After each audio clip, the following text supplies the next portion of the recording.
You know, about 8 weeks ago, we made a decision to suspend our worship service. We did it with the rest of the nation to try and mitigate the effects of this virus that's going around. But I miss it. I miss our assemblies. Have you ever heard somebody say, I'm going to church to get my batteries charged?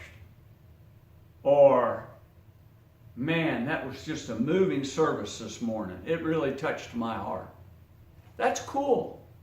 But what about when you hear somebody say, I didn't get much out of that service this morning, or that service did absolutely nothing for me?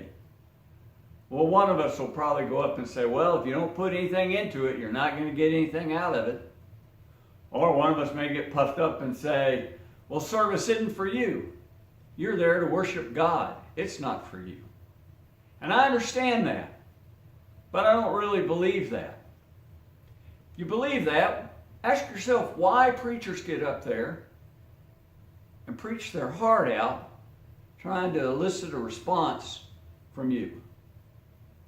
Or why do we offer an invitation almost every time we come together if we don't expect those services to get a response from your heart where you will respond to the invitation? You know, there's a verse in Hebrews chapter 10, verse 25.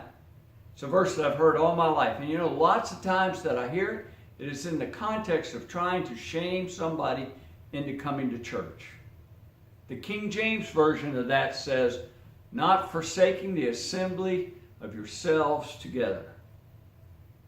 In the New International Version, it says, not giving up meeting together, as some are in the habit of doing. But I want us to look at the words that surround that little phrase right there in the middle. Words like spurring one another on. Words like encouraging one another. Let's look at Hebrews chapter 10, beginning in verse 23. Let us hold unswavering to the hope we profess, for he who promised is faithful.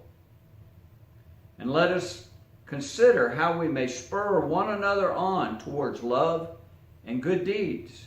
Let us not give up meeting together as some are in the habit of doing, but let us encourage one another, and all the more as you see the day approaching. I miss the effect that you have on me, spurring me on and encouraging me in our worship service. And I hope you do too. Be safe. Stay well out there.